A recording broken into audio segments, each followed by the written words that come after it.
Hey folks, Nick here from Another BookTube channel, and today, my March 2025 wrap-up. I finished 9 books in this month. One of them started in February, and I finished 7 graphic novels. I also read a bunch of comics, but I don't talk about single-issue comics here because it would just take way too much time. This month, I'm going to do something a little bit different.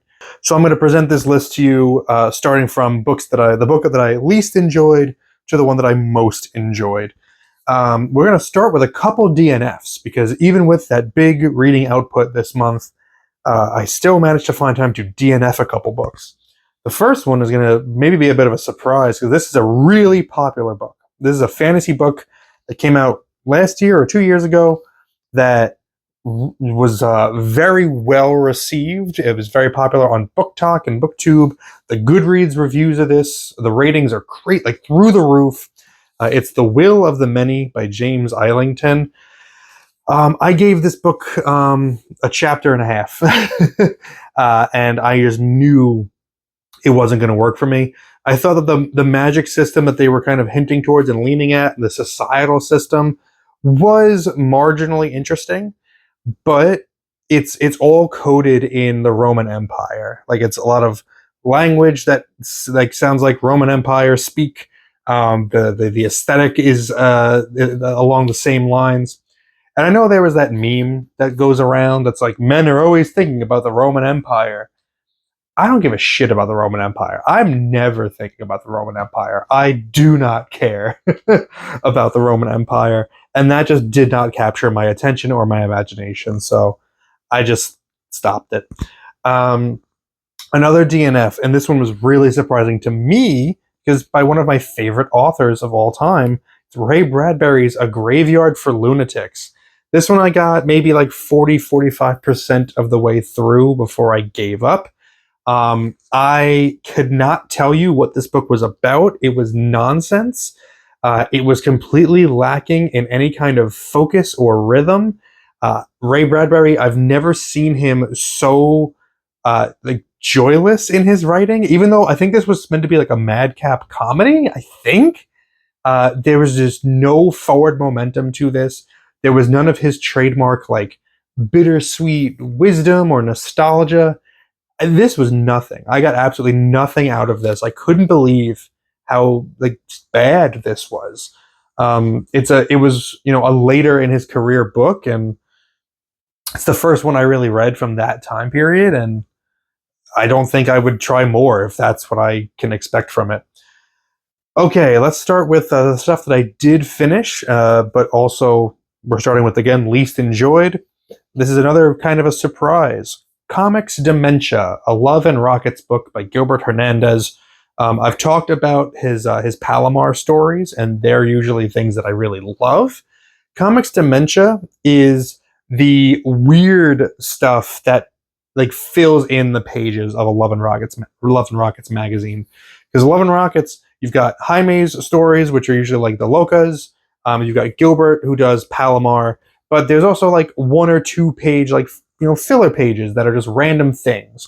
And that's where Gilbert, I guess, likes to shine, and he just does really kind of strange, like underground comics type of stuff. Not really for me. This stuff did not work for me much. His cartooning is great as always. It looks really good, but that underground comics mentality and just like complete randomness doesn't really appeal to me all that much. Okay, next up, I've got Love Mom by Ileana Zander. I almost made a full video about this book because I found something so interesting about it. It didn't work for me. I didn't like it, but I did finish it, which is more than I could say about this Ray Bradbury book, which I can't believe. But I found it fascinating from like a anthropological standpoint, because of it's moderately popular because of BookTok, and I don't use TikTok. I only hear from others that things are popular there. And a friend of mine heard about this one. She wanted to read it. I helped her get a copy, and I got a copy myself. So I just said, all right, let me give it a shot. And it is perfectly readable. I finished it very quickly, despite it being 350 pages. But it is objectively a pretty poorly written book. It has some good twists to it, which I think is why some people on maybe social media really like it, because it, like, oh, I don't know, twists are popular. But like as far as like the prose goes, it's really utilitarian. Like I've described Brandon Sanderson as that, but I think that's doing him a bit of a disservice, because he does still do a great job of creating an atmosphere and creating a world and putting you in the scene. This was the bare minimum in terms of writing. There's no mood, there's no atmosphere, nothing like that. And I found this fascinating again, because I don't know why it's popular on BookTok, other than it has some pretty okay twists to it. I also noticed on the cover of the book, because the book is about an author, a writer who's died, in the tagline it says like a best-selling author, a mother, a something. And I think I have a theory that the reason that's the tagline is because putting the words a best-selling author on the book cover is going to trick people into thinking that this book is itself by a best-selling author, that like Ileana Zander is one. Because most people don't really pay attention to the taglines. They'll see like, oh, New York Times best-selling author, or USA Today best-selling list. So maybe they'll just see the word best-selling and not read the whole thing, and they'll just be like, oh, best-selling author, this must be really good, this must be really popular. So I think that was a tricky little thing on this book cover. Ultimately, I decided not to do my own separate video about Love Mom, because I didn't want to just like beat up on an independent author. Like, it was fine. Like, Ileana Zander, if you're seeing this, you wrote a whole book and I finished it. Like it was good for that. It gave me something to think about and talk about, even if it wasn't completely for the reasons you wanted. So like, good job doing that. Next up, Starve Acre by Andrew Michael Hurley. This was a random pickup. Just this was like a library browse. I saw the name of the book, Starve Acre. I said, ooh, kind of interesting. The book cover was kind of interesting. Just got me. It was short. I said, let me try it out. It was a sort of horror novel about these two parents living on basically a farm where nothing grows. Their 5-year-old son had died recently, somewhat recently, so they were still kind of in the grief of that. The mom, in particular, still grieving over it. She invites over some weird occultists to do a little bit of a ceremony because she thinks the son's spirit is still hanging around. Yada, yada, yada. You know. It started out fine enough, and it is, I guess, pretty decent of a book, but in terms of what it has to say about grief and grieving and that experience, I don't think it does anything particularly new or exciting. It doesn't hold up to like Pet Sematary in terms of like horror dealing with that topic. So like, it was fine. It just really didn't do much for me. I also thought the ending was just kind of bland. Next up, A Room with a View by E.M. Forster. So a classic, one that I've kind of been moderately interested in for a while. And it was pretty good. It certainly wasn't something that I think I would go back to. A Room with a View follows a character, Lucy. This was written early 1900s. And Lucy is a woman who is kind of part of high society. The whole book is about her navigating the expectations of being a woman in that type of high society. So she befriends this father and son who are kind of lower class, and she feels conflicted because she kind of likes them and nobody else around her does, because they all like talk mean about them. And meanwhile, she gets engaged to a guy who is a member of like her class, and she doesn't like him as much. She doesn't love him. So that kind of story, pretty good. I'm sure there's plenty to teach about it in English classes. As far as just like a fun reading experience, wasn't too much there, but some solid prose. I enjoyed it. Next up, we're back to graphic novels. I read 50 Girls 50. This is EC Comics stories illustrated mostly by Al Williamson. I've been reading a bunch of these books. This is the last one that I have, so it might be the last one I read for a while, but these are black and white reprints of EC Comics stories. They collect them by artist. So this is the Al Williamson collection. He did mostly science fiction for them. The EC sci-fi stories don't appeal to me as much story-wise. I like Al Williamson's artwork a lot. I like Wally Wood's art a lot, so that's why I'll still read those stories, but it's the art that I'm more in it for. There are definitely some good ones in here. You've got his adaptation of A Sound of Thunder, which is a classic, iconic one. It's also really neat. In the beginning, there's an introduction where it goes story by story, and it explains like the delineation of labor on certain pieces, because Al Williamson didn't ink his own work for the majority of it. He had like Frank Frazetta help him, or Roy Krinkle or Angelo Torres. So it's interesting to see the differences in inking styles on Williamson's pencils. That was really where I got the most fun out of this. Some really good stories, but for the most part, it's the art that really does it for me. Oh yeah, I forgot I read this one. Razorblade Tears by S.A. Cosby. This was a revenge thriller. This is about two fathers, Ike and Buddy Lee. Ike is black, Buddy is white, and Ike and Buddy Lee's sons they were married, and they had adopted a daughter together. And their sons were murdered in an apparent hate crime, gangland style. So Ike and Buddy Lee team up and track down the gang, get some revenge. It is a very well written book, and it's one that I think it elevates itself just above a regular old revenge thriller, because it does have things to say about racism, about homophobia. My criticism of the book is mainly that it doesn't do anything particularly new with commenting on that racism, on that homophobia. It's stuff that you've probably heard before, but it's packaged well. It doesn't ever really come across as super preachy in here. It is a solid revenge thriller that happens to be about those themes. So really good, solid work. All right, a comic series that I read in one sitting because it was just really simple. Hulk Gray by Jeff Loeb and Tim Sale. Jeff Loeb and Tim Sale, they've done a lot of collaborations together before Sale passed away. This, I would say, is right like a middle of the pack one. What this essentially is a retelling of the first 6 issues of The Incredible Hulk, the Stan Lee, Jack Kirby one. It takes the same story and kind of just repackages it and changes some things around to, I guess, fit the more modern continuity at the time of early 2000s. It's good. I was a little bored with it because I'm so familiar with those early Lee and Kirby's that like I've seen this story before, and it's just kind of a rehash of it.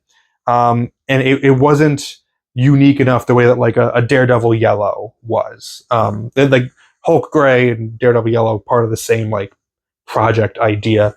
Daredevil Yellow, I think, does more with the material. This pretty straightforward. Tim Sale's Hulk, though, is great. The art is really fun, and that by itself is a reason enough to pick that up. Okay, we're making some progress here. Next up, Gone South by Robert R. McCammon. This is the last book that I read in March, and I didn't love this the way that I expected to love it. Because I see it's called Gone South. It was written just after, I think, Boy's Life, and I'm thinking Boy's Life, that was also in the South. I heard this was not like a horror book. This was more in the vein of Boy's Life, and I adored that book. I loved it. It's one of my all-time favorites. Made me cry several times. So I was kind of expecting something similar from this, and I didn't get that. I still got a good story out of this, but not quite the emotionally engaging one that I was expecting. So Gone South is about a Vietnam veteran named Dan. Dan has leukemia due to his exposure to Agent Orange in the Vietnam War. So he's, doesn't have long to go, maybe a couple years, the doc says. He's trying to make ends meet in Louisiana. He's got a rickety old truck and not much else. He's a carpenter. Coming by, work is pretty difficult. And the bank tries to repossess his truck. It's the last thing he's got. He can't take jobs without it. He tries to reason with the bank manager. Bank manager's not hearing it. There's a tussle. Dan accidentally ends up shooting and killing the bank manager. So now he's got to go on the run. He panics. He doesn't turn himself in. And once he starts running, he can't stop. He just can't bring himself to stop, even though it's causing more mayhem in his wake. And he doesn't know what to do. He wants to see like his son one more time, and he thinks maybe I could like get out of. I just go as far down south as possible, and I'll be able to like just like get away and not die in prison. The on his journey, he links up with this young girl named Arden. She has a huge port wine birthmark that covers like most of her face. She is on a journey into the swamps of Louisiana to find somebody called the Bright Girl, who is like supposed to be a faith healer that she thinks will be able to take the birthmark away from her. So they go on that journey together. Following them are two bounty hunters that are very unique. Flint has a vestigial twin that like coming out of his chest that just has like a lumpy head and one little arm. The twin's name is Clint, and he is a bounty hunter, and he is training against his will another bounty hunter named Pelvis Isley, who is an Elvis impersonator who decided he wanted to be a bounty hunter. And he stays in character as Elvis basically the entire book, with few exceptions. So there's a lot going on in here. It is a fun story. The ending, I think, was a little disappointing, but really solid. Reads pretty quickly. Exciting journey of redemption, road trip type of thing, plus crime. So pretty fun. Not McCammon's best, far from his worst. This was... now we're getting into the books that I think, these are all like recommendations for pretty much everybody.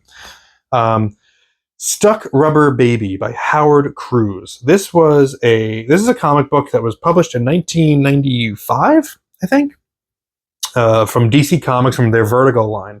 Howard Cruz is a gay man that grew up in Alabama during the Civil Rights Movement. This book is not an autobiography, but he used elements of just that time in his life to, inform what happens in here. This is about a character named Toland, who is coming to terms with his homosexuality against the backdrop of the Civil Rights Movement. This was a difficult read because I kept having to stop because the rhetoric in here, the very realistic rhetoric about homosexuality, about racism, is stuff that you're still seeing in the news in the United States right now. Especially because like of all the conversation about like DEI in the news, it's just like we're hearing the same things that Cruz wrote about in 1995 that were happening in the early 60s. And it's just so depressing that just like nothing's changed and we're backsliding. That was rough. But this is a really great book.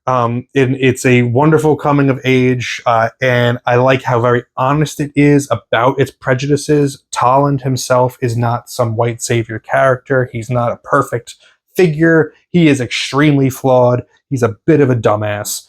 And everybody in this fictional Alabama town that's a stand-in for Birmingham, they've all got their own prejudices that they have to work through. Even though they're all fighting a common enemy, it's just very detailed, very well thought out. I highly recommend Stuck Rubber Baby, which is a strange title. It's explained in the book. I'm not going to go into it, but I think that title might be a reason why I don't see that book a lot. It's the same thing with Clyde Fans. I talked about that last month. It's not a sexy title. It doesn't really jump out and grab you. So maybe it goes under the radar. So check out Stuck Rubber Baby. Confess, Fletch by Gregory MacDonald. This is the second Fletch novel. And I liked it. I started reading this at the end of February. It pushed over into March. This follows Fletch, who has previously left the U.S. after the events of the first book. He comes back. He's staying in Boston for a little while. looking for some lost paintings, and he's staying in somebody else's apartment. They did like an apartment swap overseas, and he shows up, and within an hour, there's like a dead woman on the floor in the apartment. So someone's trying to make it look like he killed this woman. And so the majority of the book is the police like trying to get him to confess to the crime. That's why it's called Confess, Fletch. And so he's spending the book trying to prove his innocence and figure out who really killed this lady. It was very good. I didn't enjoy it as much as the first Fletch book, but still really great. All right. I only have one of these in my possession, but I'm going to talk about two books right now from the same series. I read Bone, Volume 3, Eye of the Storm, and Volume 4, The Dragon Slayer. I loved these. This was great. The first two Bone volumes were really good. Great cartooning, fun, like all ages story, good like comedy, stuff like that.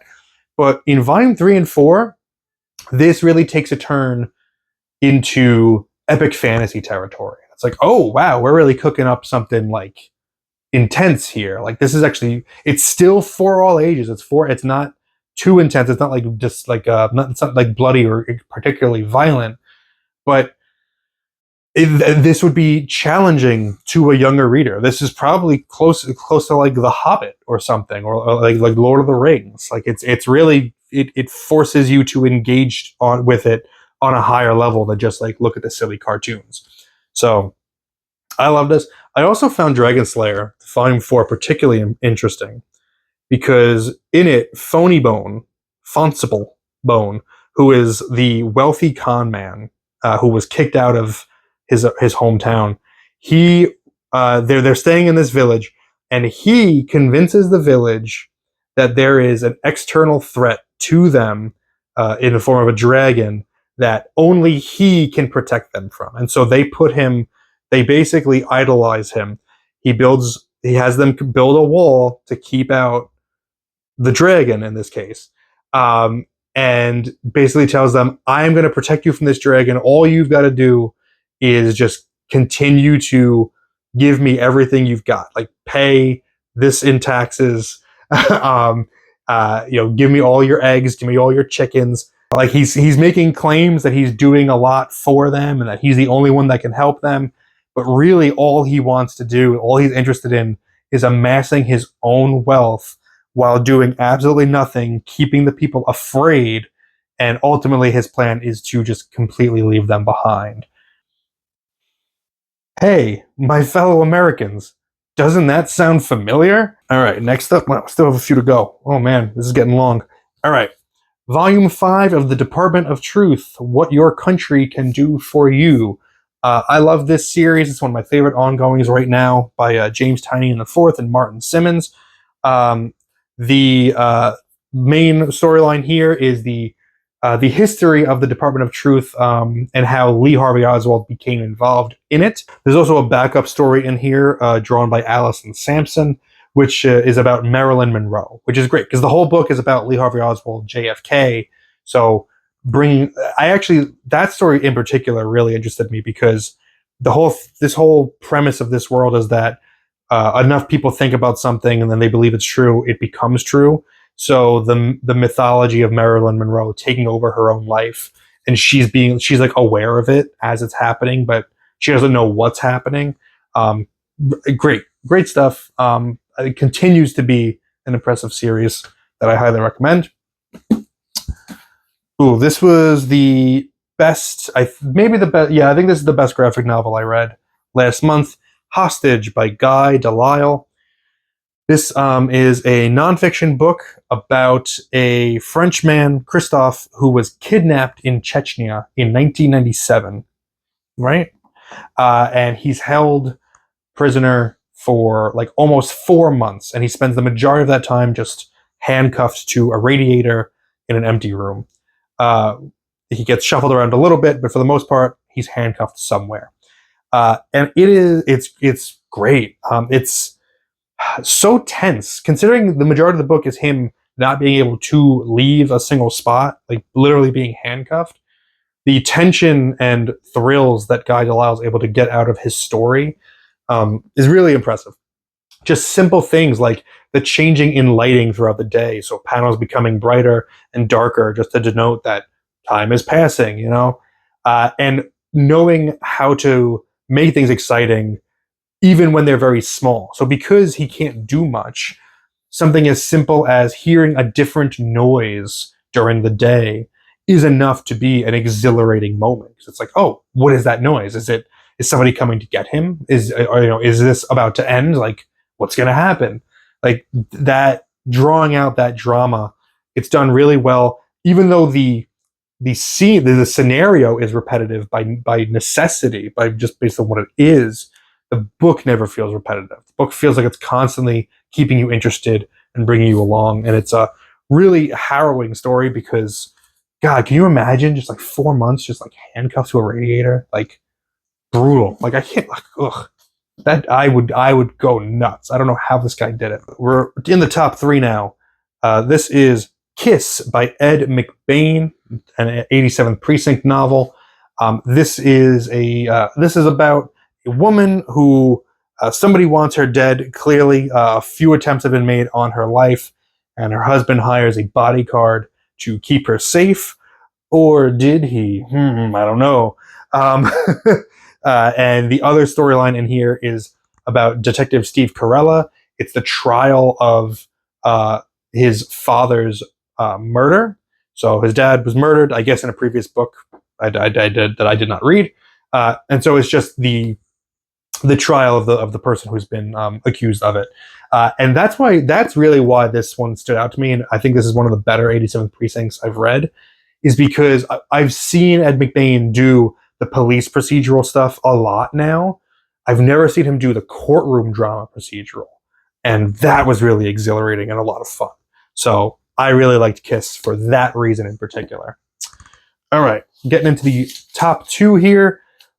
We Used to Live Here by Marcus Klewer, second best thing that I read this month. I have a full review of this up on the channel.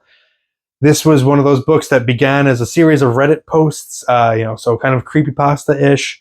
I will say the less you know about this book going into it, the better. I'll just say that it is a wild ride. The ending is a little bit but the ride is fun enough and twisty enough and exciting enough and well-written enough to justify the experience. So check out my full review for more on that. And on that topic, my number 1 book of the month, probably going to end up being amongst my top of the year, The Buffalo Hunter by Stephen Graham Jones. Easily his best book that I've read. It surpasses The Only Good Indians, which I loved on its own, but this was something truly special. And I think the response to this has been pretty universal. I think people are seeing this, the value of this, not just as great horror, but as great historical fiction with a supernatural body horror element to it.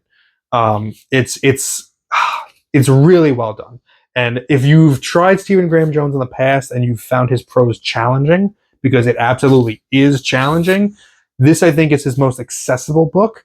It's not simple. You're still going to be challenged. You're still going to have to reread a couple things a few times to get it. But it's easier to follow than his other stuff, in my opinion. So, again, check out my full review of that for more information. And now that's finally it. That's the stack. I hope you enjoyed that. Let me know what you read in the month of March and what your favorite or least favorite book was. And if you read any of these, let me know your thoughts on them in the comments below. Thank you very much for spending some time with me today. But now it's time to get back to reading.